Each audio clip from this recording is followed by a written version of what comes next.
ACDC, how are you? I'm good, yeah, man. How are you? Can you hear me Uh, okay? yes, I can hear you. Can you hear me all right? Yeah, perfect. Okay, great. Well, let's get started then. What's on your radar today?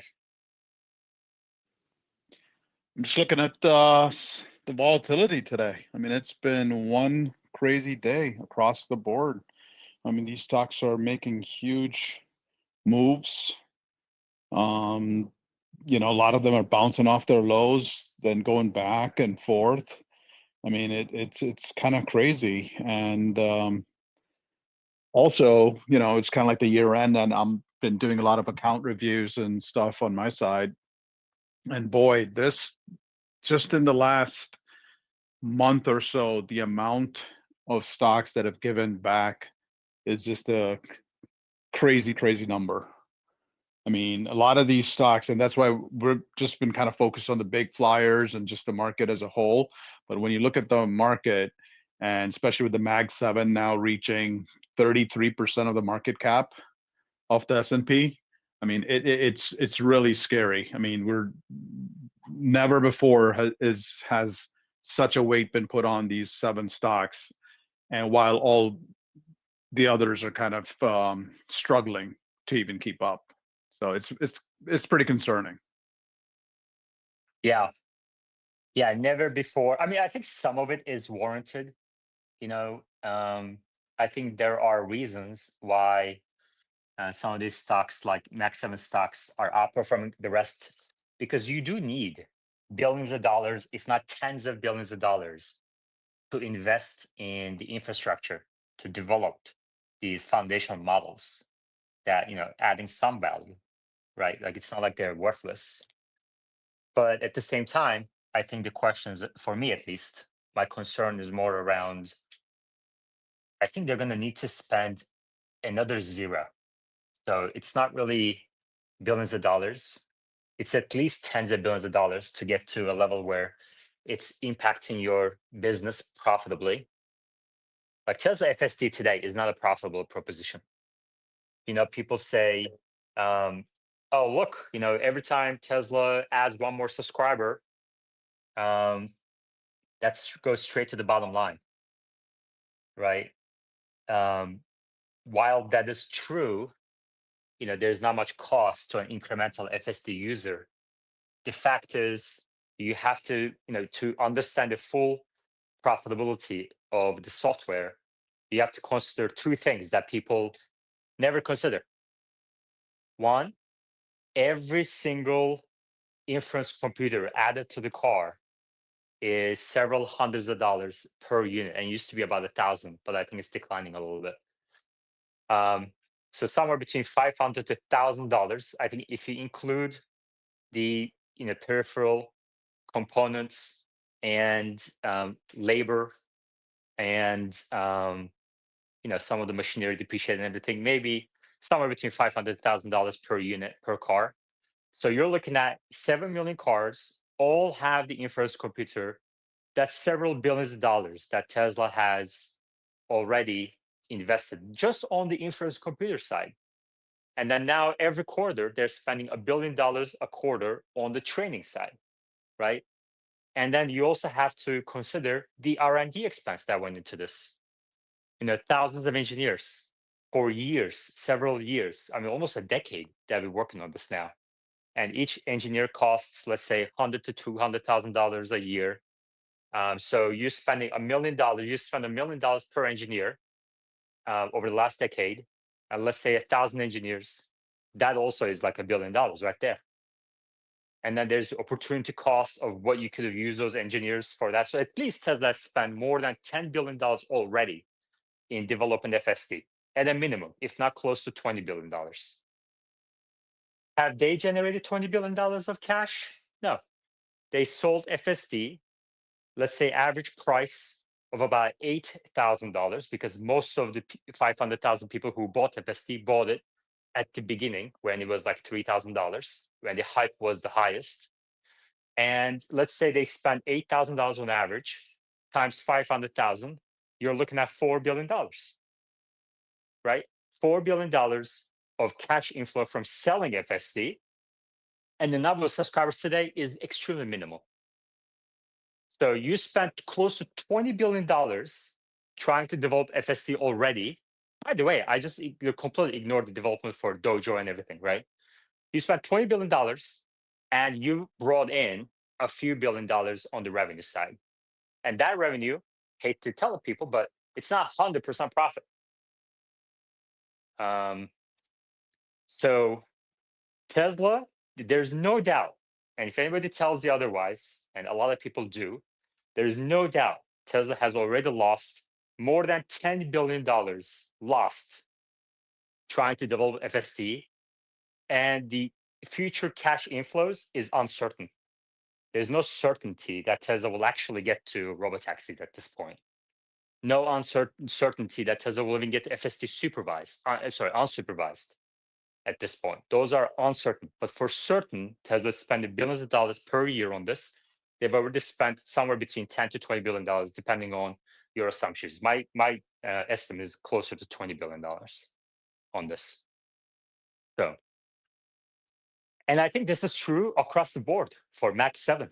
Like Microsoft has spent tens of billions of dollars buying their own GPUs, investing in OpenAI, and OpenAI is already losing billions of dollars per year too. So where is the only company I think that is seeing some benefit from AI, as on the software side? Obviously, NVIDIA has made a lot of money. On the software side is Meta. I think they have been able to improve their algorithms using artificial intelligence. And also, I think Google, because they're vertically integrated into TPUs, so they have some Google Cloud revenue and everything. But that's it.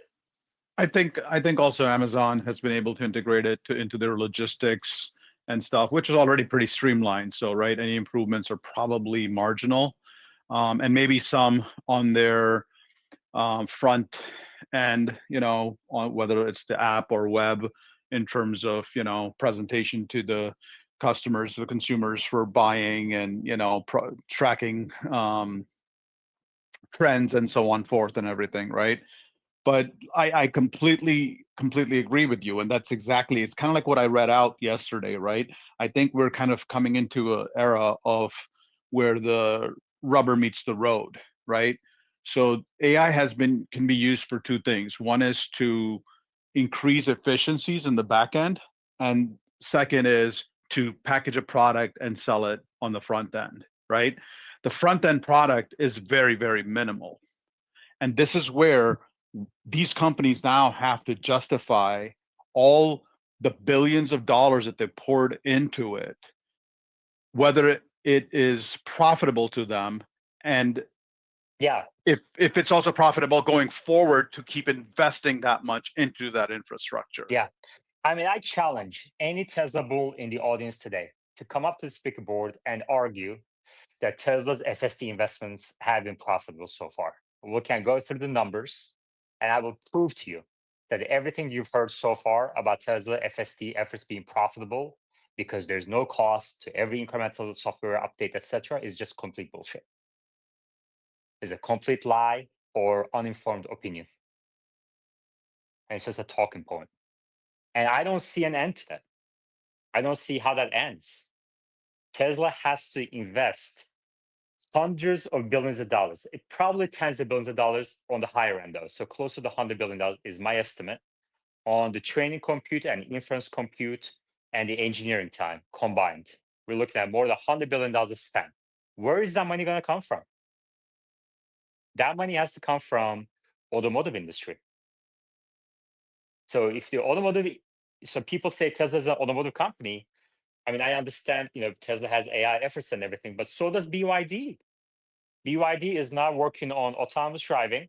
They did it a couple of years ago. So they're starting from behind, right? But they're also now working on humanoids. So does that make a BYD not an automotive company?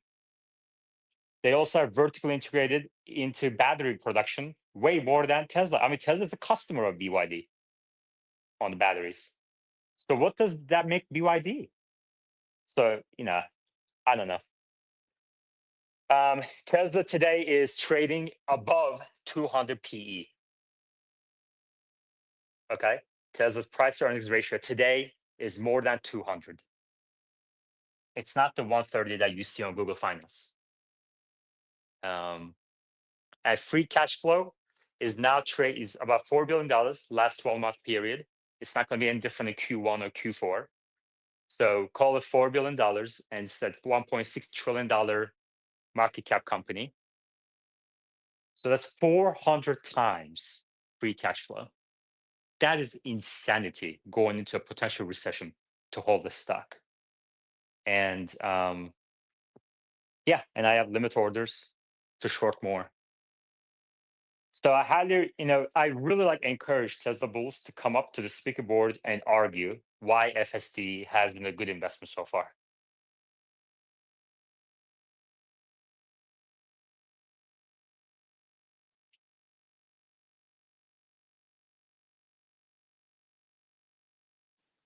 So I did get a V13 yesterday, and I was able to try it out if you want to talk about that. We will, but I'm trying to send invites to speak to people who I think are the most bullish, and nobody's accepting it. Are you guys not confident enough your investment strategy, investment thesis? How is Tesla going to get to profitability on FSD? I don't see it. And I would actually love to hear it. I would love to hear the Yeah, counter I would love argument. to hear it too. And because I'm actually feeling a little bullish. I just got V13. I tried it. I'm feeling a little bullish. I would like to hear some sentiment. To kind Well, of. tell us about your experience while they decide to accept the invite to speak. Sure. So test drove it yesterday. Just in a short half hour, 40-minute drive or so. It was a nighttime drive, standard mode. And I'll be very honest. I mean, I posted this also, but it is amazing. It definitely is amazing. So far, all of Well, their builds. define. I was looking for specific, unique insights. So, what do you mean by amazing? Can you define Right, that? right. So far, every build has had its positives, and then a couple positives, and then one or two regressions every time, right? The acceleration would be smoother, or the braking would be better, the lane changes would be better, but then it would regress in some other way. Okay. So it was kind of like a patched up way of smoothness. And for me, V13 is you took all of those patches and you just sewed them up into a seamless design, seamless build. Okay. So this isn't one thing that it's doing well, it's doing every single thing well. It handles with so much more confidence, which adds kind of to the smoothness. It's really hard to explain it kind of in words. Okay. But the feel of it is entirely different. It's as if this is a completely different car. It doesn't even drive from every single thing, from backing out to pulling off, from stopping to turning. Nothing is like before. Everything has a subtle difference, all just combined together into a very confident package. Okay. It drove more confidently at night than I am actually able to. I have some pretty dark tints all around my car. And which kind of makes it a little inconvenient during night, but it was very, very confident throughout it. For the first time yesterday, it backed out from my garage, which was a big thing, because even the summon would say, give off warnings, and it would not back out of my garage, even on the dumb summon part of it. So it backed out in one seamless move at night onto the street and just went off on its way. So it behaved very much like a Robotaxi. It drops you off takes you right to the front front location, or the front entrance of the location, and coming back home, it had started pulling into my driveway, which it didn't. It just Did now you did you get a disengagement? no disengagements. Okay. And one of No, the no. What about interventions? no interventions, no Mhm. disengagements. The minimal part, and I've been patient with most of the bills, because I unless it's completely intolerable, of course I'm going to disengage if it's something that's dangerous, right? But Mhm. in terms of intervention, right? I try to be really tolerable and let it do its thing, and unless it's unbearable, right? So there was a couple things where in a 40-mile-per-hour zone, it was going at 38 for a while, but then it picked up its speed, so it didn't bother me. On a 55 on the highway, it was going 48, where it could have changed over its lane and overtook in the slower traffic. It didn't. I gave it a while, and it cleared up. So those are minor things. Like if I was in a Robotaxi and it was actually doing that, I wouldn't really mind it, if it's for a short period of time. So I don't really consider that a disengagement. And this morning, I have this unprotected left turn, which is blocked off on the right side by a fence and a stop sign and a utility pole all on one side. So it has really hard visibility from the right side, and it would always kind of creep up. Sometimes it would creep up too much into the intersection. It's done all sorts of crazy things on that turn.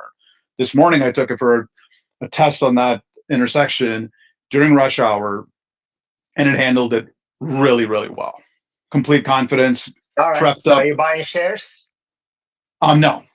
I love the product. There's a question for you. JR asks, in what city are you? I'm in the suburbs of Chicago. Okay. Wes, what do you think about this feedback? The glazing? What's the word I'm looking for here? The amazing feedback from ACDC on FSD 13. I find it to be good. Obviously, anecdotal. It's not like wide statistical data, but it's good to hear anecdotal stuff because that's I fuse it all together to compose my understanding. When do you think Tesla will begin FSD unsupervised service and also Robotaxi service? I would think that that'll be in 25 in a geofenced area. I would assume Austin and kind of maybe the Palo Alto Bay Area. So that would be my assumption. That would be the easiest thing to do from an engineering standpoint, maybe not from a kind of like control systems standpoint, because Palo Alto has got some crazy roads. But I think Austin is not bad because I used to live in Austin, so I know it pretty well. So I feel like they could control that to a good extent. Okay. So kind of like what Waymo and Cruise have done in Austin. Yeah, the thing is like, you have to have a whole process set up to do maintenance and retrieve cars and just overall like software maintenance too. You're going to find corner cases and bottlenecks and throughput issues and deficiencies and all that stuff. So you'd want to start fairly small and local. ACDC? So I don't know if you heard this morning. Waymo is just launching in Tokyo, and Yeah. because it's out of the United States, they are unable to do it on an unmanned basis. So it's going to be actually manned Waymo cars for testing. And I've always wondered that if Tesla is really going full speed ahead with this, why wouldn't they have done a manned testing already in place in a lot of cities, to complement and speed up their unmanned robotaxi fleet once it's ready to go?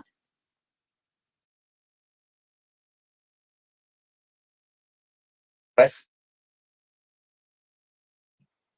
I can see management and or engineering kind of bringing that up with Elon, and I can see him squashing it because he wouldn't want to focus on the manned version. He wants to make sure that nobody's taking shortcuts in the code because that just tends to happen. It's like, oh yeah, let's do manned for a while. Then, you could see folks writing in like a for loop, if supervised, then this, so little cheats here and there, little shims here and there. And he doesn't want any of that. And that's been pretty consistent with how he's developed software in the past. So I would think that would be a hard sell with him. ACDC? I completely agree with that. I can totally see that as you said it.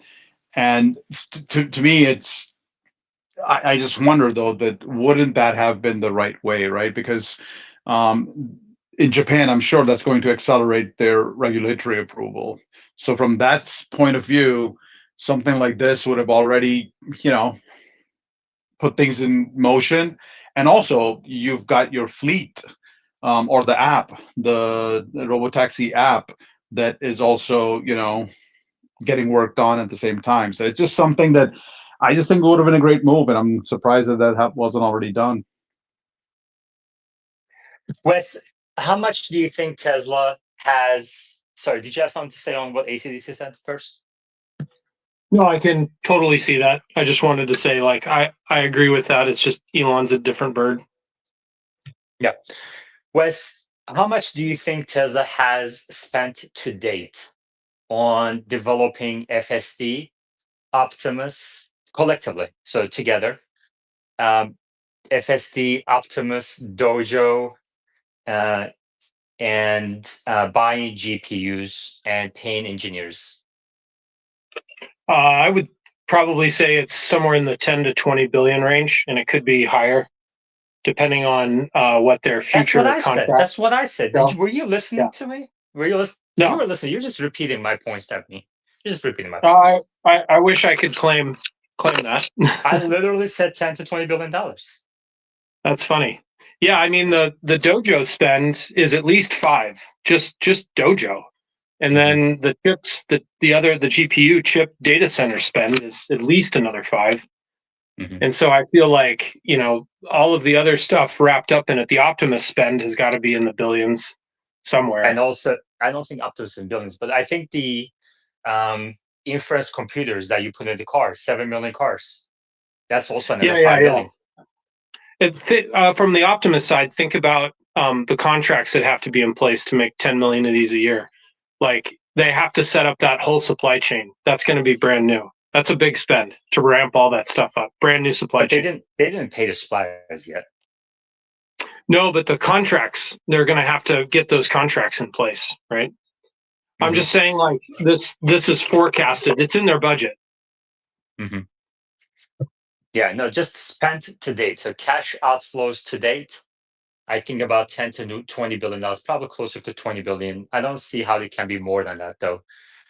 But Elon did say in Autonomy Day 2019, he was asked a question by one of the analysts. He was asked, what portion of your operating expenses is spent on developing FSD? And he said most of it.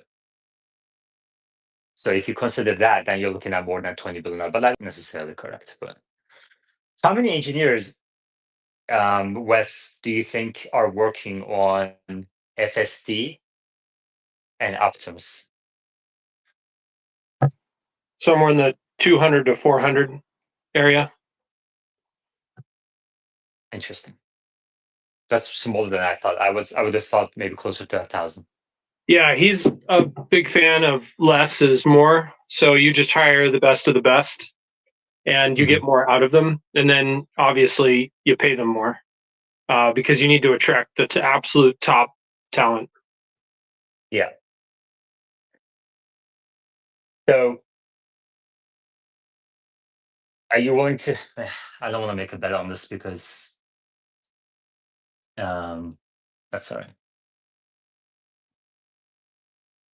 All right, looks like X space is dropping. So we're gonna restart the X space and we'll be back in a second. So these X bugs are killing me. I'm gonna restart the X space. Sorry, everybody, just rejoin in a second.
let's keep going. I'm gonna send invites to text. Sorry about that. I mean, it's not my X is just incredibly buggy as always. Lots of audio issues, and for some reason, just X hasn't been able to fix these problems. It's a shame. Let me just check. Let's check how the audio is on X.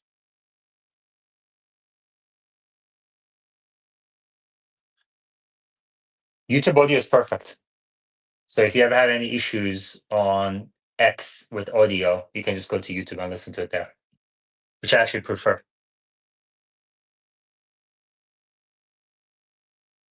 All right, ACDC. So you're now a Tesla bull. How does this make me a Tesla bull? You I'm said you're considering probably buying stocks. I've always said this, okay, and I think Luce asked me this question, and I replied back to him. I'm gonna post the thread in this space right here. Okay, I think I'm probably the most objective person when it comes to the fact that you can love a product, but you don't have to love the stock. You Okay. said earlier, you said you're considering buying shares after your FSD trial, didn't you? Did I mishear you? No, I never said that. Oh, To okay. me, FSD, it's a completely, I mean, these are they're on two different parts of my brain. I mean, how FSD performs, that's great for me as a consumer, and I want it to do better. Okay. And I'll monitor it and see its progress to judge, to make my informed investment decision. But the valuation is a whole different thing. I mean, I don't think things are getting solved overnight. I think the regulatory process is going to be long. The adoption itself will be long, and the scaling to a profitability is a whole different ballgame. And I think that's the disconnect that most people don't understand, and just in the hype of FSD are able to overlook it completely. All right.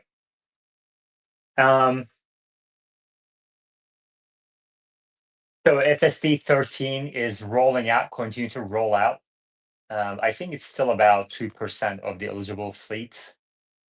So, it's in line with my expected timeline for FSD rollout. This is very typical. Tesla rollouts the first by the winter, and then the wide, majority of eligible fleet goes about spring. They still need a lot of data to continue to roll this out. So, Tech Greg? Yep. So I got FSD 13 last night as well, and I did 2 drives on it. And it's the first one where I didn't feel regression. And it's the first one where I almost felt that Omar was not exaggerating. Every other one, I would not get the experience that he showed. And this one, I'm actually seeing version 12 made me feel like, wow, it was a big difference. Still a lot of flaws, but they're on a road. Then when you see a road to get there, then you see this FSD 13, it pulled out of my driveway in reverse and went on a thing without me intervening at all. And I had no critical interventions on a 22-mile drive to my office. I did have a couple of areas where it was slow. I mean, here's the thing is like, so I've already accepted, and I think Tesla FSD tracker shows that FSD can go hundreds of miles without a critical intervention. So if an average commute is about 50 miles, then of course you're going to get most rides without a critical intervention. But that's not good enough for FSD unsupervised or robotaxis.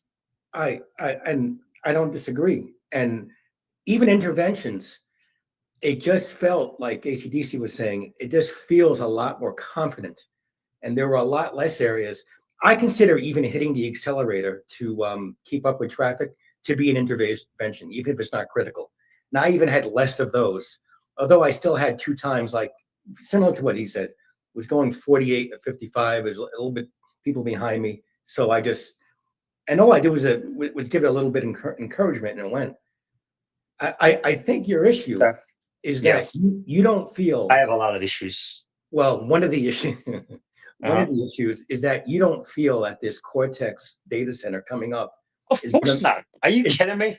Is going to make much of a difference in No. FSD. It's just more compute. So you don't think more compute is going to make any difference in FSD? More compute will make a difference. I didn't say any difference, but it's not going to be enough.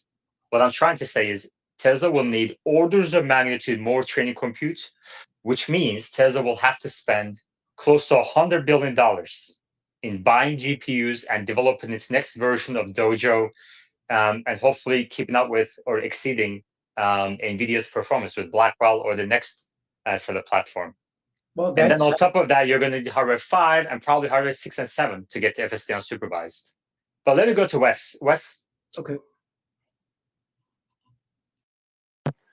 Yeah, I'm happy to talk to what you just talked about, but also I'm interested for the folks that are driving V13, what, if any, new features they've seen other than the park in reverse. For instance, my major thing is reading active school zones and handling them accordingly. I think that's a big feature. It involves dynamic, kind of a different type of dynamic traffic light or reading signs. So I was interested if anybody experienced that, but I'm also happy to talk to the scaling laws, All which right. I think you're referring to. Yeah, let's do this. No hands mode as I cook lunch. And, I think we have a lot of people who are, a balanced platform, speaker board. Wes can ask the questions on FSD to the two people that are driving FSD 13. And if there are others that have experienced FSD 13 on their cars, you're welcome to come to speaker board and talk about it and answer Wes's questions. How about that? No hands mode. Yeah, brilliant. Yeah, so question stands. I don't know if everybody wants me to repeat it, but question stands. Hey Wes, so I did not get an opportunity to take it through a school zone, so can't relate on that. But one of the things that I noticed was that FSD wants a clean windshield. Okay, so it did wipe pretty consistently, almost like every other minute or so, every 3-4 minutes. But it wanted it clean. So I think it that's something that tells me that because of what it's taking in as input, it needs it to be as clear as day, and also points out to like what the camera occlusions and obstructions that they have been trying to refine into the new builds is all about. So I don't know. Can you speak on that? Like, do you think that is going to be a major hurdle or something that can be easily tackled? Because from time to time, not the windshield itself, but the other cameras are going to get obstructed. Yeah, they talked about improved camera cleaning in the release notes. The way that it's kind of typically done is that when you have a set of pixels coming in and you're occluded by dirt and dust, any type of occlusion on the lens, whether it be low sun is one type of occlusion where you're just getting blown out in your contrast, to having dirt and stuff or fog, all these weather elements that make it less than ideal. You have to compensate for that. So there's some type of post and pre-processing that occurs from the actual sensor into the photons into the neural network. So they have to improve that. And with this whole new stack, I'm sure that that's coming. They just have to work on that. And it's not terribly hard. It just needs to be made efficient for the new stack. So I would expect that'll come, within a month or two. So I hope that helps. It does. And on an earlier post, I saw you replied, and I kind of like asked you, and that you may not have seen it, but I think it was Chris who posted a picture of his pillar camera just being kind of like cleaned off by itself by the heat of the camera, I'm presuming. So can you speak to Yeah, I that a little responded. bit? It's the heat. Yeah, I responded. There's a heater on the B pillar now, which is pretty cool. It keeps the water occlusion from occurring or any type of moisture inside of the glass. So I don't know how long they've had that, but it's a really good ad. Do you know if that's only on the Cybertruck, and if it also includes the rear camera too, which is on the exterior? I only think it is when there's a there's a bit of oxygen between the glass and the sensor. So, for instance, the front and the rear camera on the Cybertruck wouldn't have it, and there's no oxygen between. It's a sealed assembly, so you wouldn't need that. The ice that could potentially form on it, that's a separate issue. Maybe that's something that they may have implemented, but I doubt it. That's like a way, way, way more corner case. Like you could just wipe that off, before you drive. And then while you're driving, if that builds up, then yeah, that does become an issue. I actually have an issue with dirty side repeaters on Cybertruck. They get dirty really fast, as does the rear. So I would have hoped they would have, put more of a shield on that, or some type of mitigation to help with that. Maybe they're working on a aftermarket type thing, or maybe somebody could develop an aftermarket type thing. I am interested in potentially designing and 3D printing one, but there you go. That's my answer. Gotcha. So this is really kind of more clearing out any internal condensation as opposed to actual water droplets on the exterior. Because I mean, if it's water, it would really need to evaporate that, and I don't think it's heating up the cameras to that extent. You don't need to do that, because while the vehicle is moving, that water is going to vibrate and or get air drag, so it will move. It won't be static. The problem becomes if it becomes static, and then this pre-processing has to kind of take out those pixels, if you will. So the neural net doesn't get confused by that occluded area and think like that's an object that it has to track. If there's a little bit of dust there, and it like draws a box around the 48 by 48 square pixels, and then goes, oh no, this is a thing. It's a hovering UFO piece of dust. So it has to pre-process that out so that maybe it extrapolates some pixels in there to kind of compensate for that. So the neural net actually doesn't know that there's dust there. It just sees like, blue sky, instead of dust. So that's part of that. There's a lot of other things that they could do, but that's just kind of one example. All right. Any other questions from anybody else? I don't want to turn into a one-on-one kind of thing. Any other questions for FSD 13 drivers? If there are FSD 13 drivers in the audience, you're welcome to request to speak and share your experience. Wes, what do you think about the statement pinned at the top of the space? And also, you all can see it on YouTube as well.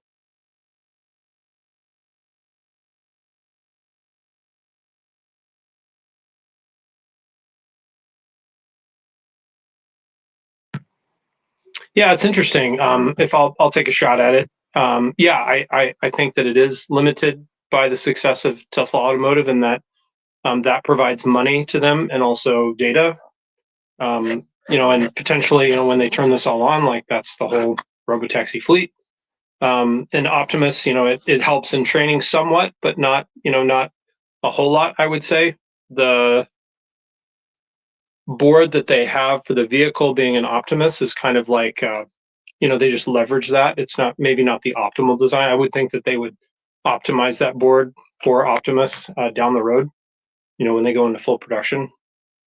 I think the overall thing is that they kind of have to remain relevant in an engineering way. So Tesla Automotive is the best expression of that right now for manufacturing. So I would say that that's kind of like my overall answer to that. Well, my point of view is more around financial. So my view is that they're going to need $100 billion to invest in training compute and building out the infrastructure for robotaxis, and but primarily training compute and engineering, obviously R&D. And for that, they need Tesla Automotive to generate free cash flow. In the last 12 months, Tesla Automotive generated less than $4 billion of free cash flow. So how is that going to happen?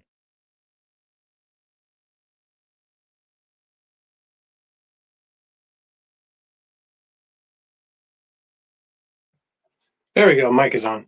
Yeah, they're going to need obviously billions of dollars to continue to do R&D. The 100 billion, I'm not sure exactly how you came up with that. It's definitely going to be in the billions of some sort. I'm pretty sure it'll be in the tens of billions.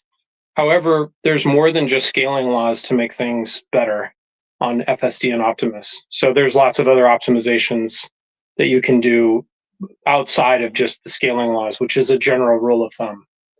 That's kind of my short answer. So if that's true, and I agree with you, I think it is true, then how do you agree with me that it's tens of billions of dollars? So I guess you think it's in the lower end of tens of billions of dollars, and I think it's in the higher end of tens of billions of dollars. And what gives you confidence that it's in the lower end of tens of billions of dollars? Oh, gotcha. Once they get to feature complete, things become much more of an optimization. And then, then you start to think about how you reduce the amount of overhead that you have with the whole system, end to end, creating the vehicle, operating the vehicle, end of lifing the vehicle, recycling the vehicle, turning it into a new vehicle, that type of thing. And then, the longevity of the vehicle. So the cost of goods that goes into it, and then, kind of like what you can get out of it. And that just gets a lot easier once you get to feature complete, because then the optimizations really begin.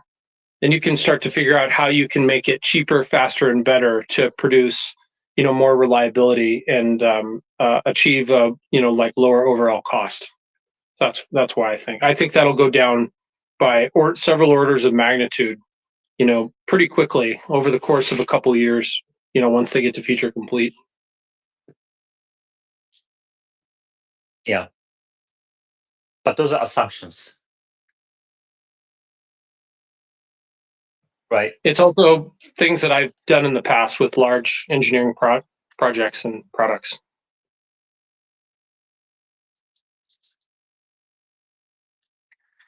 Yeah. I guess we'll see. So if once they get to feature complete, they're not going to need orders of magnitude more training compute to improve the model and add nines to the reliability of the model. That's what you're telling me. Yeah, I mean, there's examples of this in hardware, software, and AI neural nets. One of the recent ones was OpenAI in their 12 days of Christmas stuff. They now have their brand new mini model that is, or the large model, is produced on way less compute and has a much, much shorter iteration cycle than their mini model from just a few months ago. So I feel like that example kind of demonstrates how fast the industry is moving, the AI industry, and becoming more efficient. Because that's kind of the name of the game now, that we have these very advanced models that do PhD level thinking, or just level one thinking, as it were, information level thinking, and that's hugely, hugely important for how fast the industry is going to keep moving. So anyway, that's how I feel. If you could increase one of the following factors to improve FSD reliability to 6 nines, which one would you prioritize? Training compute, inference compute, I'll make it easy. It's training compute.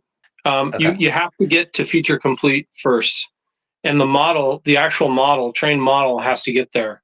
Then you have to figure out how to run it at the edge. But see, in your vehicle. here's what I think, when you say there are other ways to improve the reliability of the compute of the model beyond training compute, I think you're assuming that Tesla is not already employing those methods. They aren't as a priority. I think it's because the problem hasn't been solved before. Like when we were making Xbox is very different. It's just like pump more pixels through this pipeline. Make these games more robust, make them look more lifelike. It's more and more and more. We're not to that point yet with FSD. We have to get to feature complete. So we have to implement these new things, which has never been done. Then we can optimize them. Then we can make them performance and efficient. That's what I'm talking about.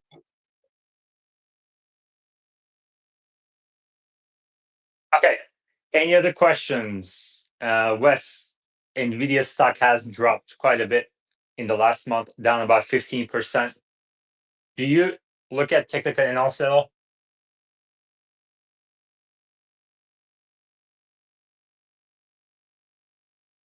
What was the last thing? Do you consider technical analysis in your Oh, yeah. investments? You do? Oh, yeah, Okay. totally. Yeah, it's part of the fusion of data. What do you think about NVIDIA's chart today from a technical analysis perspective? Oh, today? I haven't looked at it today, but I know that they're down quite a bit. And I get that, you know, we kind of talked about this a bit yesterday, that maybe enterprise spending is down. That might be what's hitting the stock. Yeah.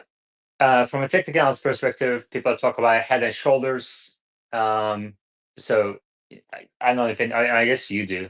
I don't, but people Yeah, talk about the head and shoulders pattern for NVIDIA stock. And I think technical analysis can be more powerful when a hype is involved in a stock. Because yeah, a I lot of tend other to agree people with look you. at technical analysis. So, Yep, I agree with you. But you don't think NVIDIA's stock price rise was due to hype? There's definitely an element of overbuying, as there's exuberance in the market. I tend to look at the market from the Keynesian view of animal spirits, and so there's always this human layer that's involved, and it's part of my analysis of the market. So there's technical, and then there's emotional. So the exuberance is something that I think continues to play out in the market, and it'll always be a part of the market. And so I have to weigh that when I'm looking at like how much am I willing to buy or sell, and then how much I'm willing to believe that the company will do better in the long term relative to other companies that it competes with. That's just how I look at it. Okay.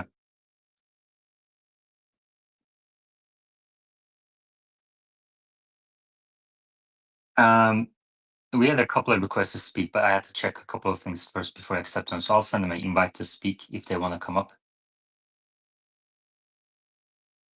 and ask their questions.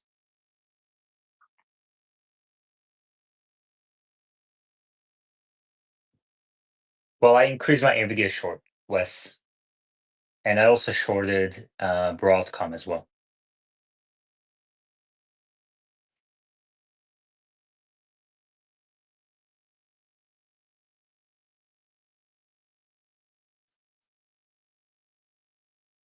I think there's a lot of hype in these stocks. For example, a few months ago, I went on a first date.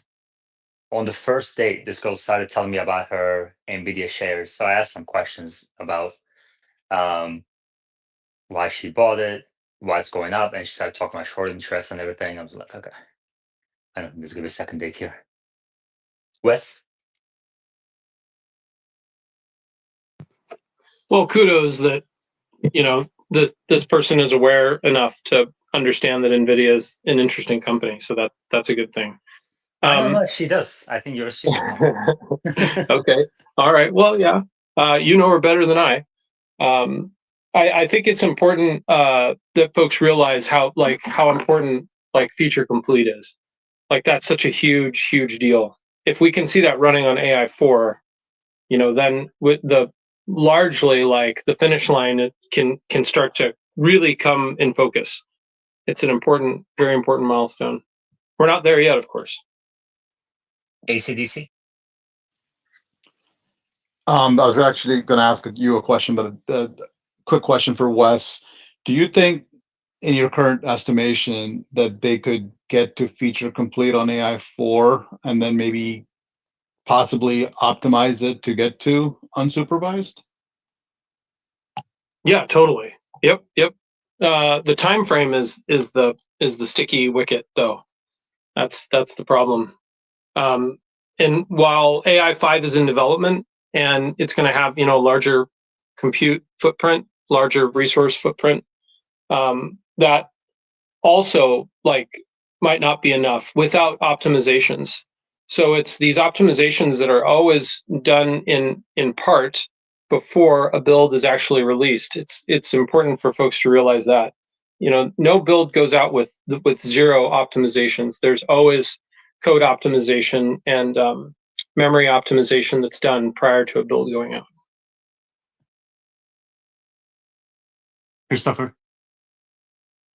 Hey Wes, I was listening to George Hotz speak the other day, and he made a comment that Tesla was disengagement farming, which essentially his claim is that every time there's a new iteration of FSD, it's just Tesla seeing how many disengagements there are, how the human driver reacts to disengagement, and then implementing that into the software of FSD. To what extent is that accurate, and to what extent is it not accurate? I'll probably need to read the actual post because I think what We've I'm been hearing saying is, that here for more than a year. well, Hotz is a competitor, just so people realize. Like, I'm very aware of like how he thinks and how he works, and then how he acts online.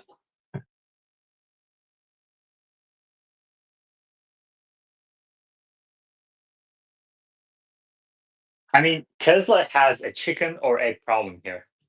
Tesla needs people to use FSD to collect the disengagement data. And yes, Tesla can use shadow mode to do some of the testing, but not all scenarios, not all edge cases can be tested using shadow mode, especially when there are other human actors involved in the scenario.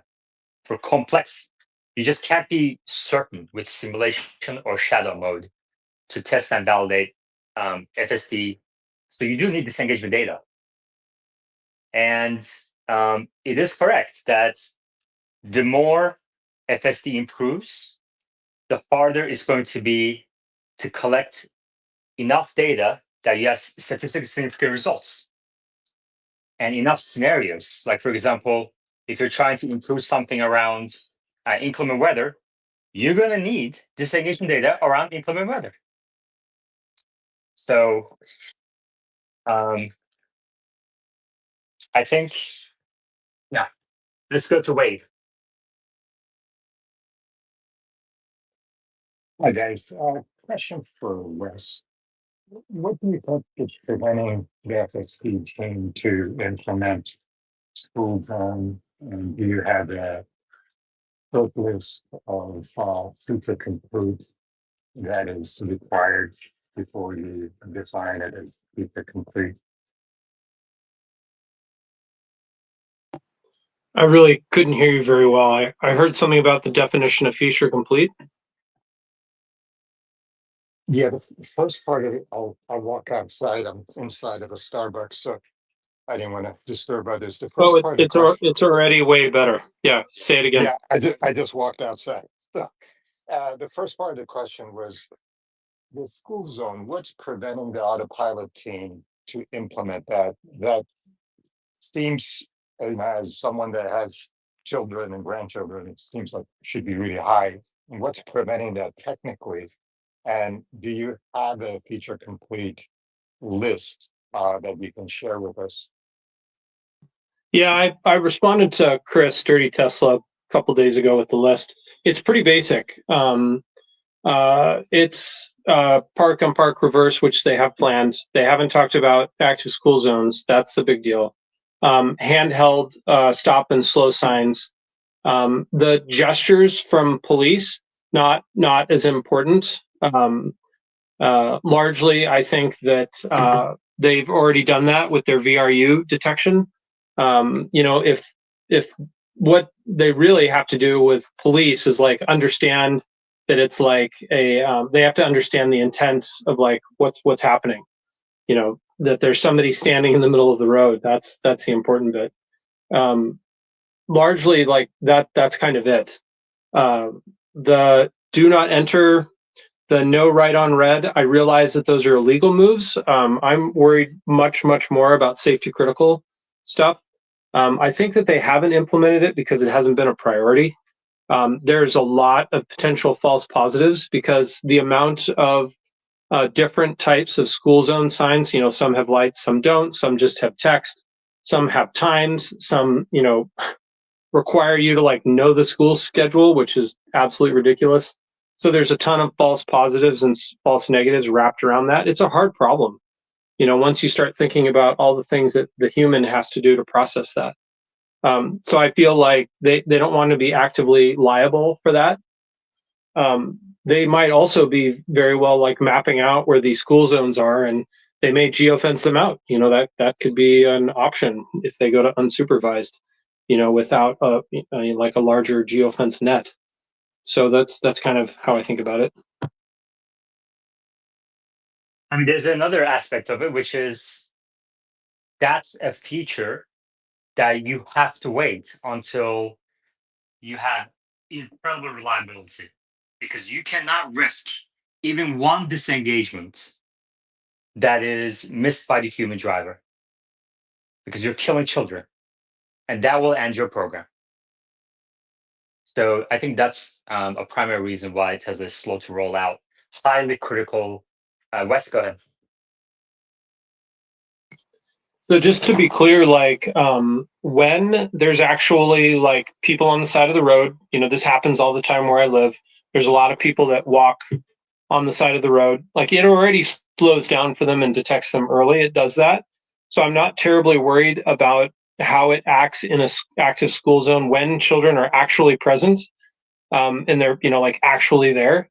The problem becomes just recognizing it as a true positive, that it is active, or a true negative that it is not active, and having that really high reliability in their precision and recall to understand that. This comes like kind of hand in hand with their fleet learning. So I feel like maybe that has to be kind of solved first. That's the first order. First principles would suggest that would help quite a bit in understanding where these things are. But it already handles like the dynamic detection of these vulnerable road users. That already happens really well. So the all up safety is already there. Like it's already really good. It's just kind of this very, very bad PR that would surround, like these Tesla vehicles driving quick through school zones, which would be horrible. And it's just kind of like this overall implementation of reading those signs, because that's one where like I was saying earlier, that even though like the no turn on red thing is illegal, like there's really no safety concern if the vehicle can see very clearly. The school zone is where I kind of would draw the line personally and say, like, you just can't do that. Not only that, but the ticket is extremely expensive. So, why do you think Tesla hasn't rolled out functionality around police hand signals? That's another one where it's like really high error rate, low reliability, and a very difficult problem. You kind of have to get very close to the officer or to the person who's doing hand signals, and then you have to kind of recognize them, and maybe for better way to say it is like authenticate them, is like it's a true like issue for you to slow down, because that that could be a lot of false positives, as it were. If like somebody's crossing the road and they just kind of like stop, do you have to now be aware of their hand signals, or do you just kind of like slowly drive around them? So that's like, what do you do? So that's kind of the situation that I think. And I'm also curious, I don't know if Waymo does that. I know that early on they had huge issues with construction sites. Like they would drive right through like wet concrete in that one example from a few years ago. So like I just wonder if Waymo has solved that problem, and I'd be interested to know how it acts in those situations. Okay. What was the challenge, ACDC? Do you remember the challenge I gave to the Tesla bulls earlier this space? We have a lot more Tesla bulls now in the space. Some of my haters, I see them in the space. They this space out there, and that they come in to learn more. And one of them is on the board right now. For years, this guy has been talking negatively about me and Tesla Live, and here he is. Eddie, go ahead. Yep, definitely. I came here to ask ACDC question. So you just mentioned Yeah, today that exactly. FSD But 13 drives better than ACDC you. wouldn't be here. ACDC wouldn't be here if Tesla Live wasn't alive. Okay, you don't have to love me to see this value that Tesla Live provides. And you recognize that value. I request to speak, raising your hands and waiting your turn to ask ACDC a question, who is only here because he believes in Tesla bull and bear debates. You can ask your question in his DMs. Wave, ACDC, go ahead. In all fairness, Yaman, I actually encouraged Eddie to come up because he was asking me some questions in DM, and I just asked him to just step up here and just Yeah, he can express ask you his in question. DMs. That's the best. That's the best way. I don't want to hear this from this idiot after he cursed on me for years. I didn't know that. Okay, sorry Yeah. about that. Wave. Yeah, follow-up question for Wes.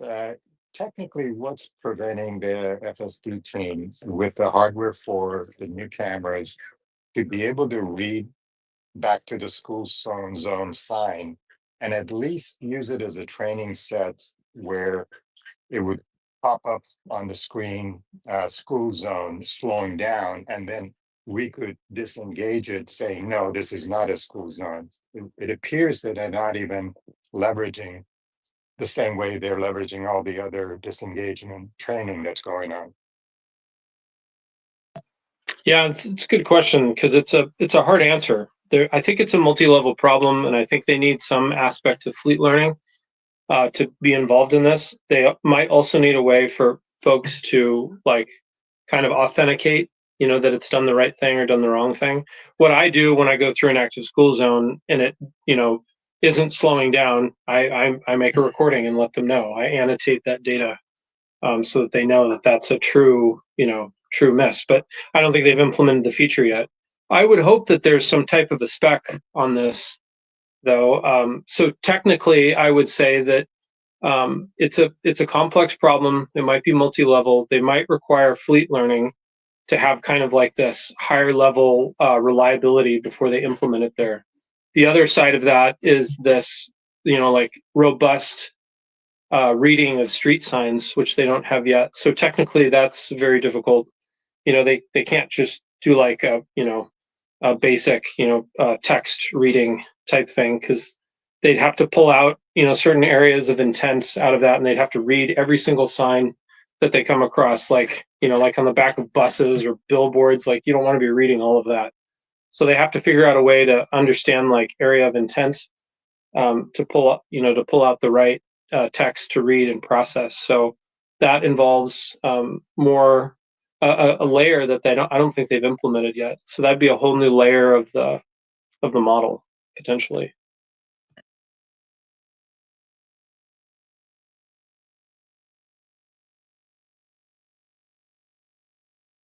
No hands mode.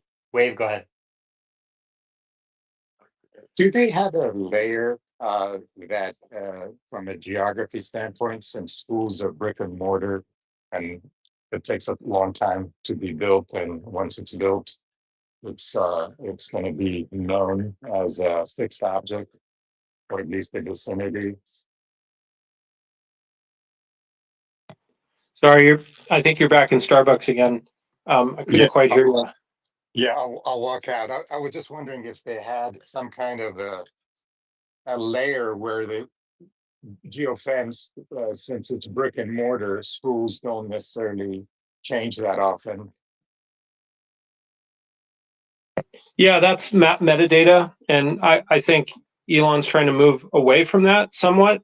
But then they did, talk about this pothole detection, for SNX a long time ago. Like David Lau talked about that at a conference.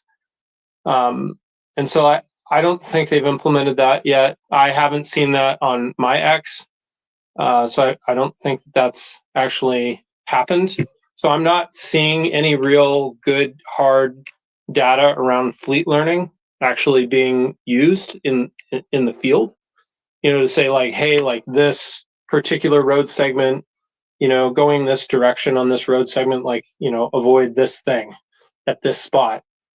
And I can talk like technically how they'd implement that, but it takes a lot, to focus on that. And I just don't think that they're focused on that right now. So anyway. So I Wes, said, yeah, Christopher, go ahead. Wes, my area of expertise is freight transportation, and it seems to me like the problem of FSD for passenger vehicles is a lot more complicated than freight transport.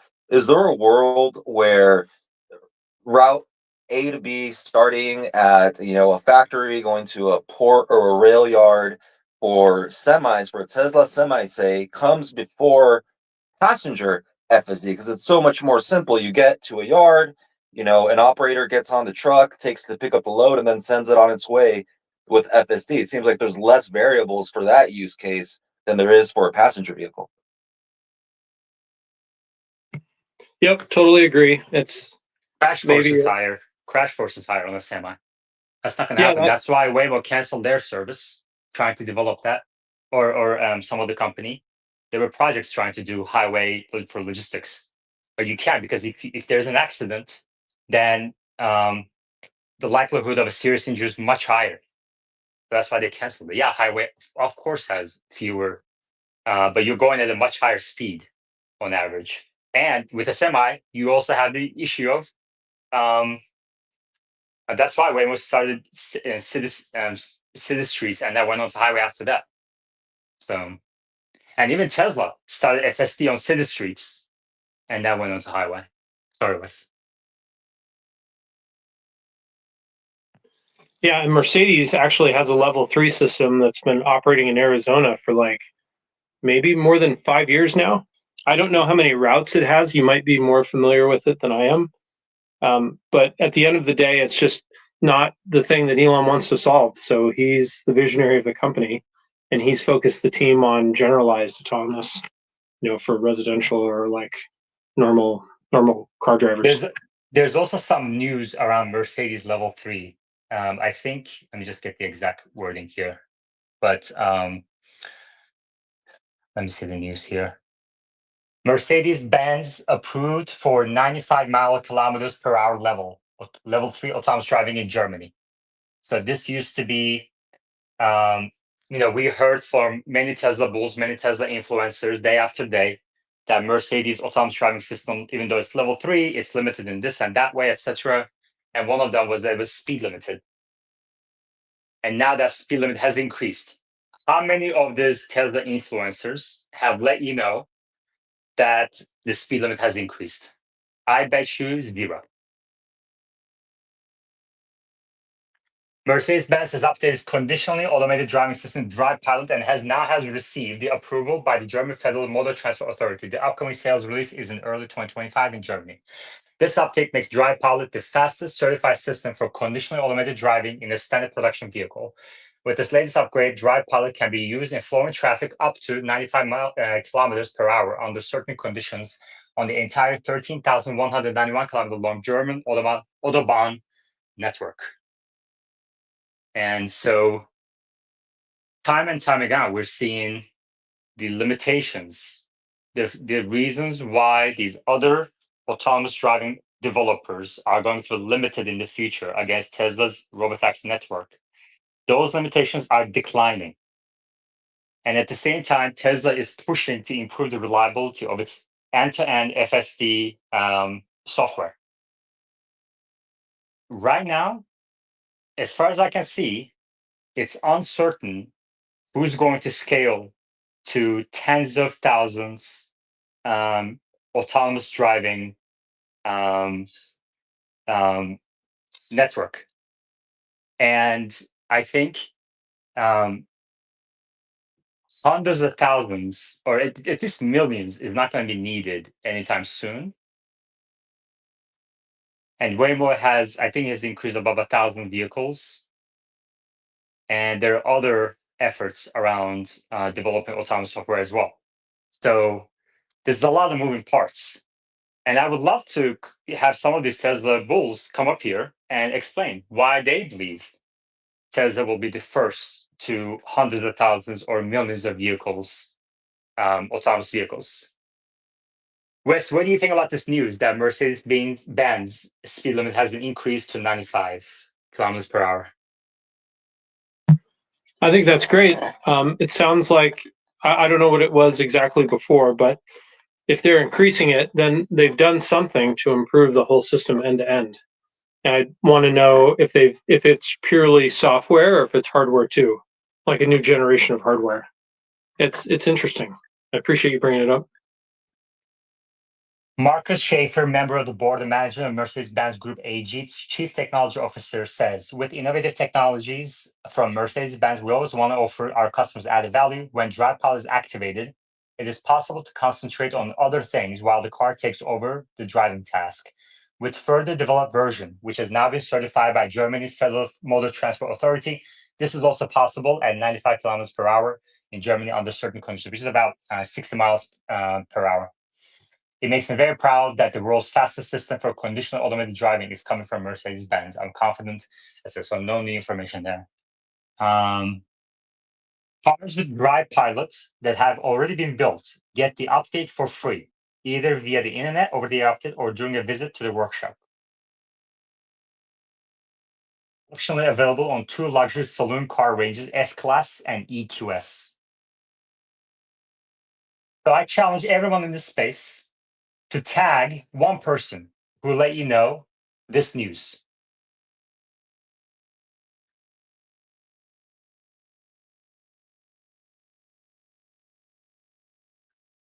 Can I tag you? Gabe, go ahead. Yeah, hey fellas. Yaman, I love your space, man. Long-time listener, first-time speaker. I think this sort of dovetails with what you guys were saying earlier. Forgive me if this is going to be a repeat, but you know, I've discovered edge cases with my girlfriend's Tesla using FSD. 2 situations. I've driven it in upstate New York where we get a lot of snow, and when the snowplows go by, they tend to blow snow on the signs. And I'm curious how Tesla would approach that situation where it can't read the signs, like speed limit signs or markings on the road. And then other situations I've experienced are like there's a couple of parking lots here in Raleigh, North Carolina, at some parks where there's a sign that indicates, you know, you can move one way in this parking lot. But once you go into the parking lot, you've passed that sign, and like there are no indicators on the road indicating which way the car needs to go, like around the roundabout to exit the park. And so I'm wondering, you know, what does it take to solve that situation? Does Tesla need to incorporate some level of memory? Yeah, in Gabe, FSD? this is way too much. I need Is it? 10 Okay. words starting with the question words. That was it. That was all I have was no idea gonna what say. you asked, but maybe Wes paid attention. Wes? Yeah, largely a lot of this is solved with map metadata. So it kind of remembers, you know, like where the vehicle is, and then kind of like can do similar things when it's there again. Another one is fleet learning, you know, where one car does something as success, then reports back, and that can be updated in the map metadata. Kind of another one is more advanced neural net planning. You can kind of like scan and remember like what's around it and find a way out. Another one is kind of trying to understand signs better, and this was kind of what we were talking about earlier, with more advanced map reading and like kind of knowledge about what to do when given a certain sign. So kind of all of these things kind of add up and can be used, you know, in some different ways. You know, like you can use all of them or just one part of them and build on top of them, things like that. Yeah. So that's different solutions. Thank you. All right, let's switch gears. Actually, Edward came up as well. Edward, and then I have a question for Mike. Yeah, I was just wondering what's your thought on the biggest like hurdles for the Robotaxi, your opinion, like as far as them ramping it up? I mean, can't they just build their own network of cars? I mean, they don't. I mean, and use the current cars that are on the Developing the software to the reliability level needed. So 6 nines, where you're making one mistake, one accident per million miles, or in any given scenario, you have 99.999% reliability. So every time, million times you try, you got it right. One time, except one time.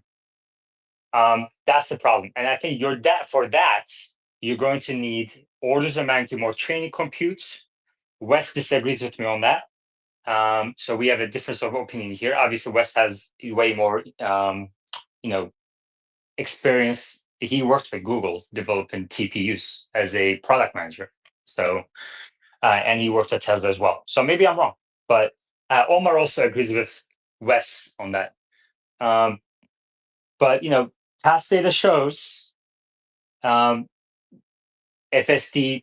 V10, V11, V12.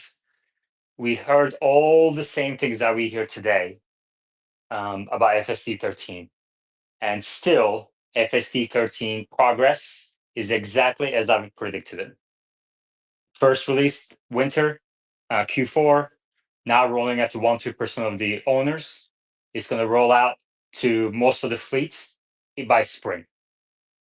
And you're still going to get about 96, 97% of rides without a critical intervention, defined as an intervention to prevent an accident. And yet, we see all these tweets, an incredible number of videos, tweets around optimism. That this is perfect and everything. This time, you all have seen these tweets, and people think that the wide release of FSD supports the bullish case, but in my opinion, the wide release of FSD 13 will end the hype around Tesla stock. Because people will see all the things that they've been reading is just complete bullshit. And the reason why you get this BS, before I go to Wes, the reason why I get this BS is because you see what happened to Tesla Live as soon as I shorted the stock. I lost most of my patrons, 2 of my sponsors, thousands of followers, because I shorted Tesla stock. And everything else you read about it is complete lie. Why people left. Some people say, "Oh, I was rude to speakers." I've been rude to speakers like a soup Nazi for the last 2 years. Did they just wake up to that fact? So obviously that's a lie. Okay. I think that the quality of discussions on the speaker board has increased after I shorted Tesla stock. And so I think it's black and white. It's obvious that these people just wanted hype to continue. Wes? Yeah, I actually kind of agree with what you're saying there on the stuff since you shorted. So yeah, it's kind of a bummer. I still really appreciate this space, so that's why I participate. I do want to say that why I think feature complete is so important is that if they get there in 13, and let's say hypothetically they start in Austin and they make 1,000 cars and they operate them, each one of those cars can go, let's say, 100 miles. So, 1,000 times 100, 100,000 miles between, something that they might have to intervene with the car. That is not a problem, because that, we're talking about if these cars drive 200 miles a day, we're talking, 2 interventions, potentially per vehicle. You could handle that with 100 different operators. That would not be hard to solve. And then as they get more reliable and they get upwards of that, or maybe they geofence out areas or whatever, I could easily see them getting to 1,000 miles per intervention, for need for a remote operator to kind of be involved. And that scales really well. And that's why I think they can do that in 25 and why feature complete is such a huge deal. So anyway, my 2 cents. ACDC, and then I have a question for Mike. Just a quick question for you, Yaman. So let's say in a scenario that Wes is right, and FSD is solved on V13 in 2025, right? I still think that, logistics, regulatory approval, and then adoption are still a big hurdle before we scale to Robotaxi where it starts showing up on the bottom line. So does that also figure into your bear case? And is it like the lesser bear case, lesser part of the bear case compared to solving, Wait, or you mean where FSD does it fit? unsupervised? So you're saying Correct. FSD supervised take rate increasing? No, I'm saying let's say FSD on Man, I really need people to stick to 10 words or fewer. I don't let, have the patience that Wes has. And okay. I'm going to guess ACDC is older than me. Is that I right? am older than How old than are you. you? I'm going to guess you're around late 40s. I'm slightly older than that. Okay. The reason why I can guess that is because older people have more patience, younger people have less patience. And I'm in the middle. I need 10 words. And consider the fact that I'm hosting a space, I'm dealing with all the, I just had to ban someone from YouTube and everything. So 10 words. I truly appreciate that. FSD supervised solved 2025. What do you think are the hurdles still? Well, unsupervised still needs the reliability of a robotaxi, you know? So I don't really see much difference between the two. But if I reword your question, let's say if it's the supervised take rate increases because of all these improvements, which I think will happen. But I think a material improvement FSD take rate increase will require Tesla to include this at the lower price. So let's say $49 or even maybe free.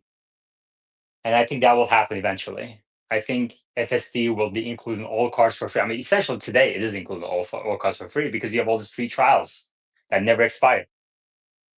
And so Tesla will also have to do to solve the chicken and egg problem. Tesla will have to include FSD for free on all cars so they can get the disengagement data eventually. And so then where's the value? If you have to throw this in for free, where's the value? But let's assume for illustration purposes, you can keep it at $99 a month and increase the take rate. Let's say you still need AI4 cars to get to you still need AI4 in the cars to get to the reliability level that's good enough for a lot of people. Like look at AI3. It's taken a long time to get FSD on AI3 cars. Ashok said I think it's gonna take months in one of his tweets. I think that was the essence of the reply. Maybe I'm wrong. So, and if you can't get on AI3, hardware 3, then you just excluded millions of your customers in the US. So even before, let's say we got to 1 million or 2 million, okay, 2 million users, which I think is a year or two away. Let's say you got to 2 million users at $99, which are completely very optimistic assumptions in my opinion, right? You making $200 million a month, and that's not 100% margin either. You still need some costs allocated to it. Let's say 80% margin, you have $1 billion a year incremental income before tax. What's the value of that? $20 billion market cap? So, yeah.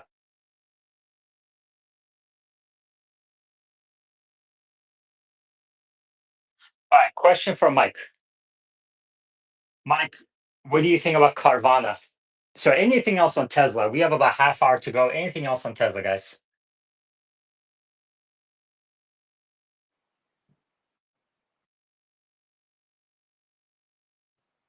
Hey, Yaman, Hey. can you hear me? Yeah. What do you think about Hey, Carvana? sir. It's not one. I joined you in deal. I mean, if you consider Carvana a dealership, I joined you in shorting dealerships. Yeah, Carvana is really interesting. If you remember back in 2022, it was almost insolvent, and it's because their grand strategy is to essentially corner the market for used car transactions, and they'll do it in a digital, more efficient way.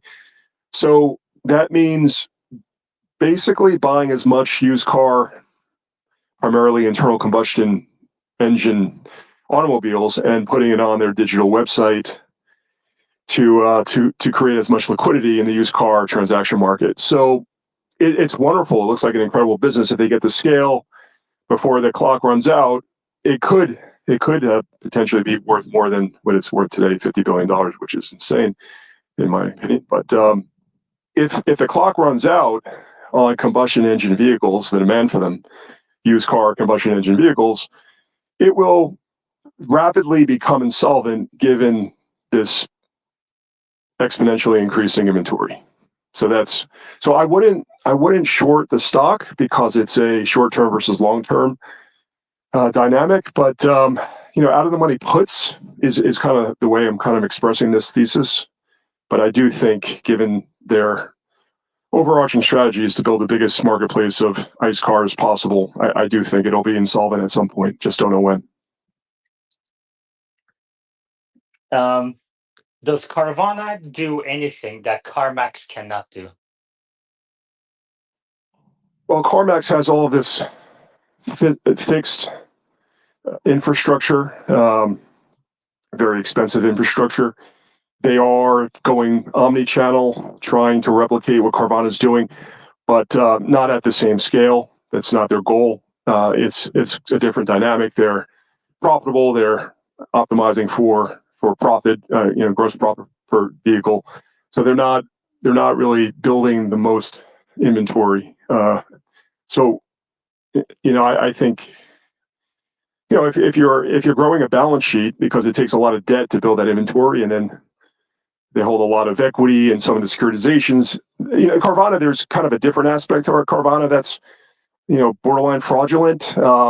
How are they growing 50% year over year? It's because they're issuing credit to the lowest FICO score automobile shoppers. And how are they doing that? They're able to securitize it to the ABS market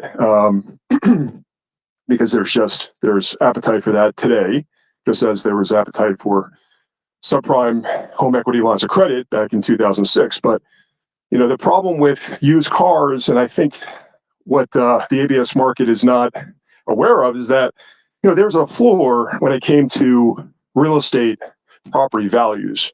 It didn't drop. Well, I don't know about that. I think home prices are plunging next year, and I'm also short home builders as well. Yeah, no, I'm not talking. I'm talking just the utility of a home versus utility of an internal combustion car. ICE cars very well could be zeros versus residential real estate. Really never can go down to zero. I'm short Carvana, short GM, short housing sector, and I think, let's say, for example, if Tesla Robotaxis take off and Tesla stock surges, obviously GM and Carvana would probably go down. So there's a natural hedge there, which I like from a portfolio management perspective. All right. Mike, can you please repeat what you said about you wouldn't short the stock directly, but you'd buy maybe puts on Carvana? Well, because what they're doing, their strategy is to maximize volatility. They're trying to build, if they're right, if they get to scale, if they're able to build this marketplace and disrupt all the other players because they have the largest inventory, catalyzes the marginal buyer to go onto their website, which, if they get to that point, in the short run, it could be worth a lot more than it is today. Why couldn't CarMax do that? I don't understand.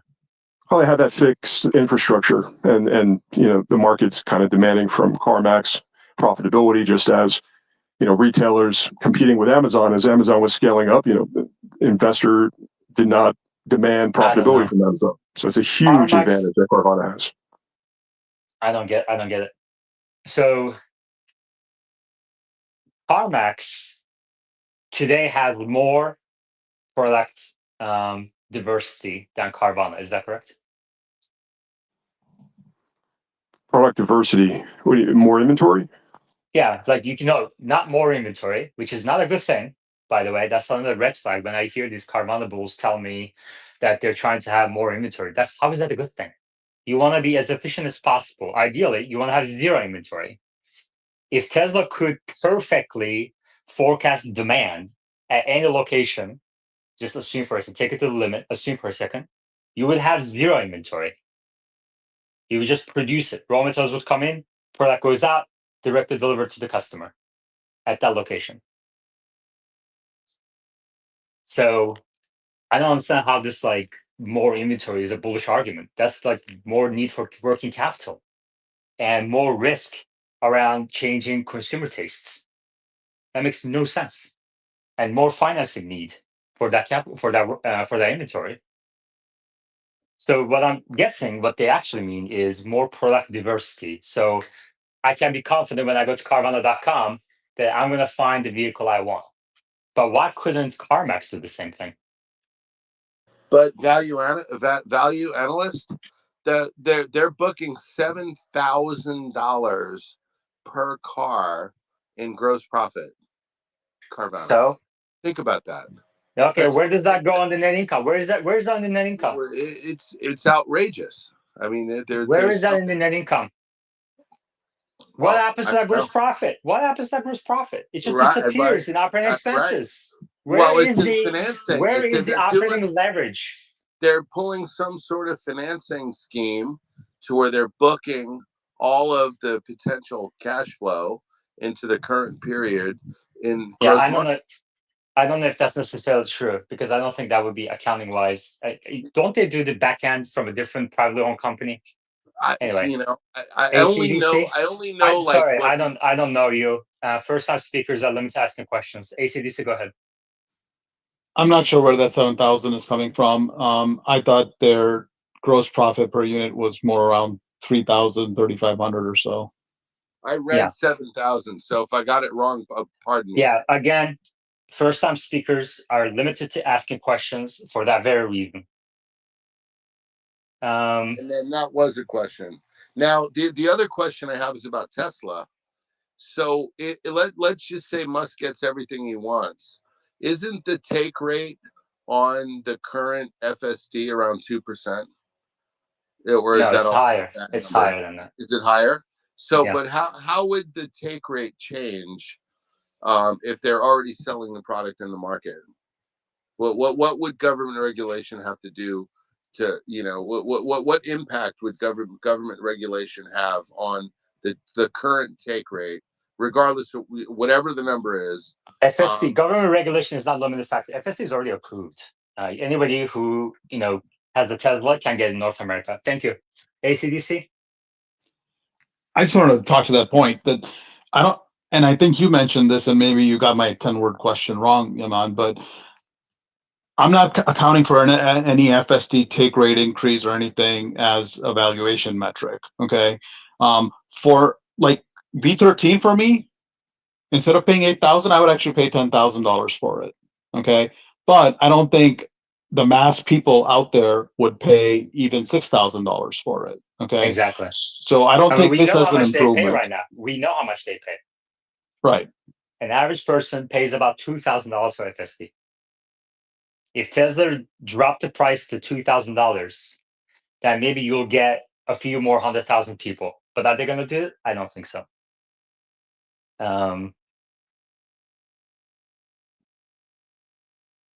Yeah. Okay. Anything else on Tesla, housing, Carvana, Exxon? I increased my short on Exxon, Wes. Yes, they have all the camera recordings, but is that going to translate into bottom line profits in the next few years? I don't think so. Do you know who their competitor is? No, but of course they can charge high gross margins for this service, but that's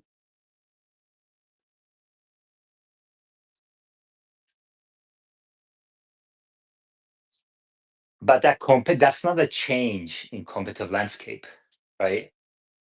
So if they're not making any money with limited competition today, how is limited competition going to lead to more profits in the future? They continue to reinvest like Tesla does. They invest all their profits in R&D. Okay. So then what's the next? So let's say they pool all their gross profits and they reinvest into new R&D. Okay. What's the service or product that they're going to come out with in the next few years that will lead to billions of dollars of profits on the bottom line?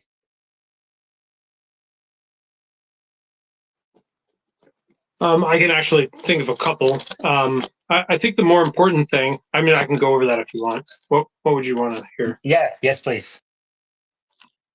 So they have yet to enter the drone business for police and military, and they've largely not entered into that at all. And their AI kind of leads them in that direction. And I'm interested to why they haven't done that yet, because they have no competition. I think they're still trying to just build out like the general like floor of police services, you know, kind of like the absolute foundation layer for that, and then they're going to go into more AI kind of centric products.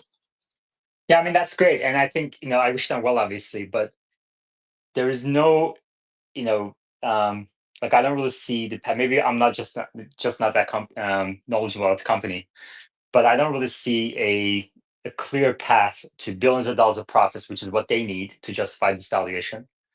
With an AI, I think it's just another AI hype company in near term. So, so you're telling me that they can't offer. So is there one product or service like that will lead to significant savings, let's say for the government or for police departments or any other client using the contact they have through the video cameras? Yeah, they haven't really been building that out as quickly as I would have hoped, but that is the future of their company. Yeah. I think that's a good strategy. I just don't see how, from a financial perspective. I mean, at the end of the day, this all needs to be reflected in financials. Like when Tesla was reinvesting its gross profits into Model 3, there was a clear path, right, to bottom line profitability. And they did show that once Model 3 ramped and Model Y ramped. And that's why their stock market cap got repriced from a few $1 billion to a few $10 billion. Or sorry, a few $10 billion to a few $100 billion in 2020. But I just don't. I mean, that was a clear path because there's operational leverage for Tesla and the automotive industry, and I just don't see that for Exxon right now. But I'll keep looking. But in the meantime, I increase my short. I think this stock is pumped because of this whole AI talk in their investor relations documents that just aren't reflecting the bottom line, and then also the inclusion in Nasdaq 100, Exxon, Palantir, and MicroStrategy are all basically tripled or more in recent months. In the last 10 months, Exxon went up and tripled. And most of that came since August, beginning of August, so in just a few months. $50 billion company. Revenues are increasing at about 30% rate year over year, each quarter.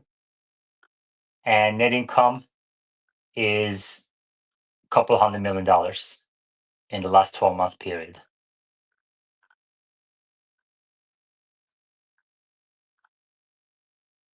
Mike, what do you think about Exxon?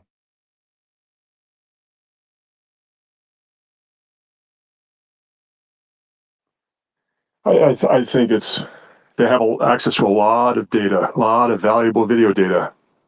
And if they, in fact, can process that and build a model that's unique and proprietary that no one else has access to, that kind of data could be extremely valuable AI play. I mean, they're trading at 25, 30 times revenue. Could be is not really any reason for the stock to increase this much. And they're already part of the S&P 500. So where do you go from here? I don't know. ACDC, what do you think?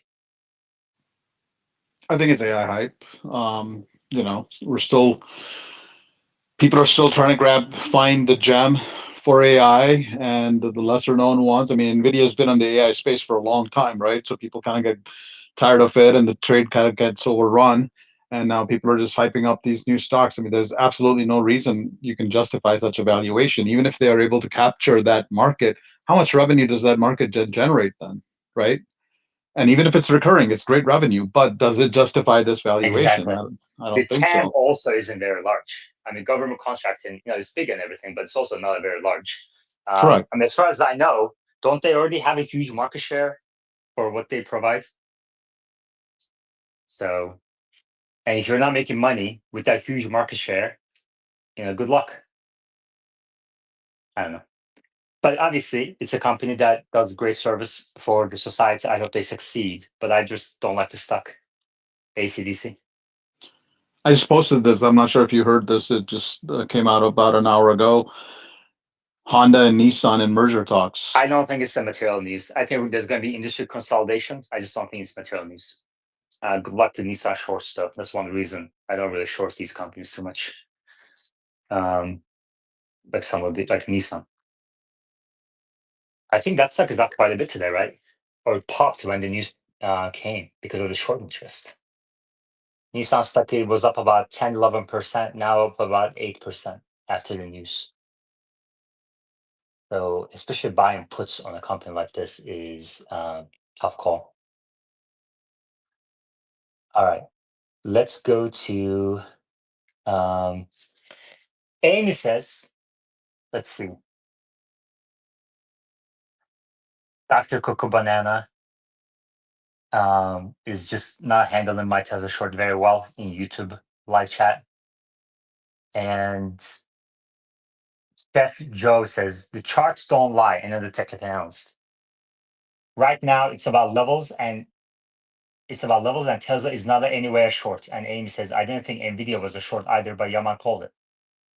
Yeah. And NVIDIA has dropped about 15%. And I think there's more to go there.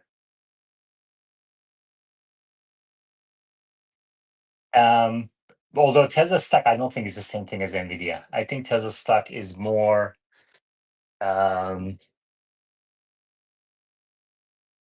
think it is running on hype, but NVIDIA has tremendous amount of profits that could continue for another year or two. Tesla doesn't have that. Tesla has $4 billion of free cash flow in the last 12 months. So it's trading at about 400 times of its free cash flow, which is crazy. Other Max 7 companies are trading at about 30, 40 times of their free cash flow, which is normal. Wave. When you mentioned Mercedes, I was just looking it up. Interestingly enough, their FSD or their version of a self-driving is going for 2,500 compared to Tesla. So that's a pretty close benchmark. I think you mentioned Teslas are for resale around 2,000 to 2,500. Yeah. Yeah, I think if Tesla dropped the price to about $2,000, they would probably get about 1 million people to buy it. So it's a couple $1 billion pre-tax. All right. Anything else? Any other, Mike, any comments around macroeconomics? We have the Fed decision tomorrow. Looks like a 99% probability of another 25 basis point cut. Probably going to be the last one for a little bit, I think. Do you agree with that? I have no idea. It doesn't matter about short-term rates, overnight rates. It has everything to do with the 10-year. 10 years around 4.4% down. Sorry, prices down, yields are up a little bit since the first rate cut, and it's all about the 10-year. At 5% last October, and that really pressured downwards the economy. But we've got an annualized $2.1 trillion deficit. That's 7.5% of GDP. It is impossible, in my opinion, to have a recession when you have an 8% deficit to GDP. Well, I guess we're about to find out. Dr. Coco Banana says, never underestimate power or cost. And I don't. That's why I have dry powder. If Tesla stock continues to increase, which I think is possible, then I'll be ready to short more. Tesla stock is up about 3% today at $477 per share. This is an all-time high. All-time high is $484 per share set. I think today, yeah.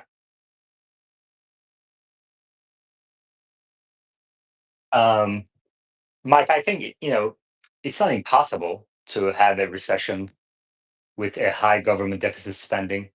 What I think people are underestimating right now is Trump administration is coming to a very different economy than he inherited in 2016. I think some of the things that he's trying to do is just not going to fly in this market. And but on the other hand, he has a very strong team that is obviously able to see these things ahead of time. So maybe they have a plan. I don't know, but I think there's some turmoil in the near future in the economy and the markets. ACDC. You've asked this question to us many times as to what do we think is your best short. I want to ask you that. What is your best short right now? I think it's Tesla. I think the most likely to be lower price than where it is today in the coming months is Tesla. But there are other stocks that have a higher probability of going to zero. I don't think Tesla's going to go to zero. I don't think Nvidia is going to go to zero. I think MicroStrategy is a massive bubble that's going to pop if it hasn't already. MicroStrategy is like a house of cards built on a house of cards. I don't think Bitcoin has any fundamental value. And MicroStrategy is buying Bitcoin by issuing debt, which is crazy. The CEO is going from show to show, promoting his stock, pitching this stupid idea that volatility is a good thing, which is amazing. And then there are leverage ETFs that buy MicroStrategy on top of that. And then there are retail investors that are buying call options on the leverage ETFs. So that's 4 layers of house of cards, which is amazing. And just like any other bubble, it can continue to inflate, and I'm ready to short more. But I don't think MicroStrategy stock is going to be worth anything sometime in the future.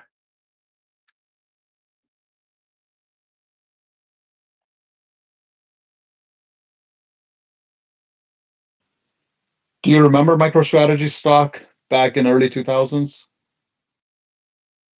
Yeah, I mean, I guess there was another surge and it dropped in an accounting scandal. I don't think that's a comparable thing. I don't think that's I don't really look at that and say that's what's going to happen to the stock now. That's not the reason why I think it's going to go to zero at some point. I think some of this debt is going to come due, and then Bitcoin price is going to be lower when that debt comes due, and then how the hell is it going to pay for it? No, I completely agree. It would just be highly ironical that a company that went through a severe accounting scandal and then recovered from it, recovered pretty good back to their core business of software, then goes through this and crumbles again. I mean, I'm not sure if that's really ever happened in the history before. And then let's see, Carvana, I think, is the best. Let's see. I think it's a good macro hedge. Carvana, I think, is a good macro hedge, which is like let's say you don't think there's a recession. Let's say I'm wrong and you don't think there's a recession, right? But you're wrong. Let's say there does end up being a recession. I think Carvana is probably the best one to short in that situation. Because it would both hit the demand for the shares and also like both financial market and operationally, like Carvana is operational risk. Like in a recession, people don't buy cars, so you're gonna have a problem on that front as well. Housing, I think, is just overpriced. Like I think home prices will decline, and I do think that it will decline in a major way. But I don't think like these home builders are going to be around even after that, like they were after the credit bubble or the housing bubble.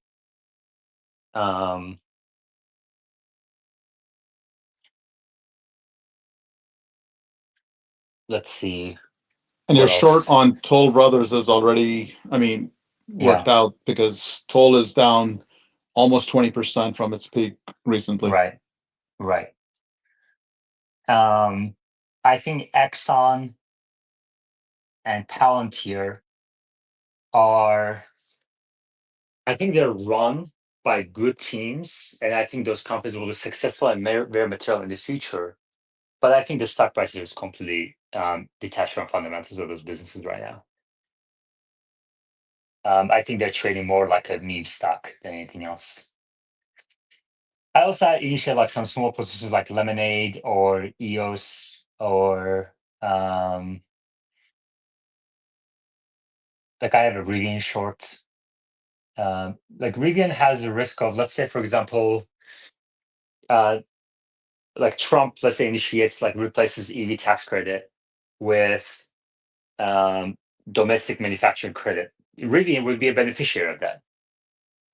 To what extent, I don't know. I don't think people are going to buy the R1T over Cybertruck because of that credit. I think people will still choose the Cybertruck or other vehicles. I don't think a credit alone is going to make this Rivian profitable. I think they just have management issues. They also have credits that they can sell to others, but my understanding is that even the ZEV credits are going to go away, or at least going to be limited. There's a lot of challenges to California's ability to continue the ZEV program right now, and the administration doesn't want to, advantage EVs from a government paying for these things in a way. So I think ZEV credits are also in danger of going away, or at least being limited. And Rivian doesn't benefit from selling credits in Europe or China because they don't have sales there. Yeah,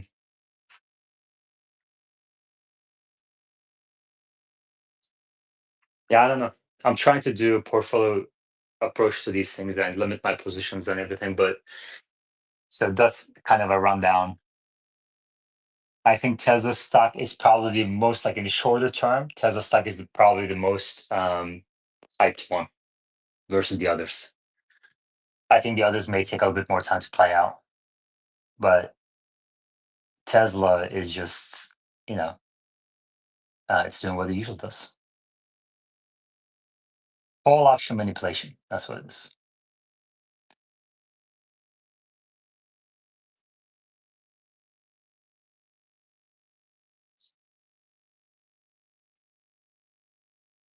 What do you think about Broadcom coming down so fast after going up so fast?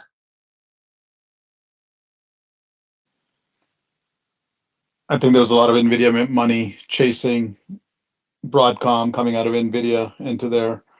And these are people who were trading these stocks. These are not people who are buying them for fundamental reasons. Well, I know some bulls of the Broadcom bull side that are fundamentally driven. I don't know what they did after this recent surge in stock price, but they may have actually lightened up a little bit. My guess, the stock is up 40+% in a matter of days. So that's interesting that it came down so fast today. But I guess we'll see. I think the semiconductor industry is another bubble.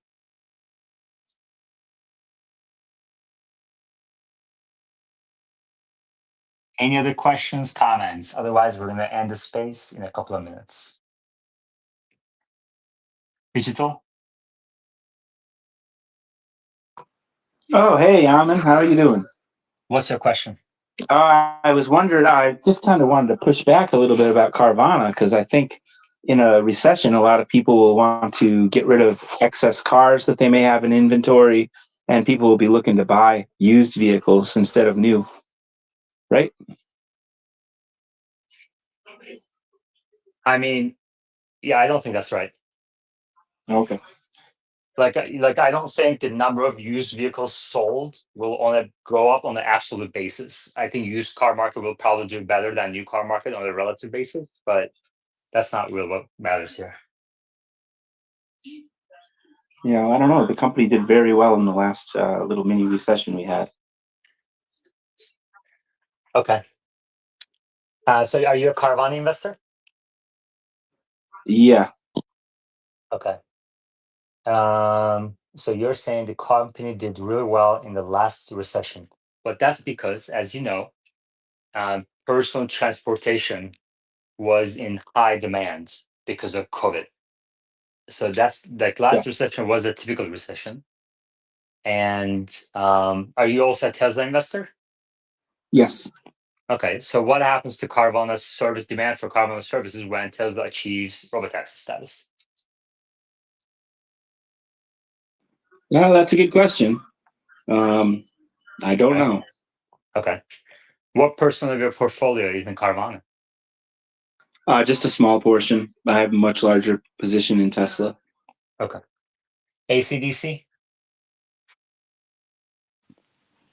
I just wanted to add to that Carvana did really well in 21 because of their concept of touchless delivery of vehicles and shopping concept. And also because the economy was flush with all the money from COVID and people staying in and having higher savings. So I don't think this recession is going to look anything like that. Yeah, exactly. Sorry about the noise. I forgot to mute. All right.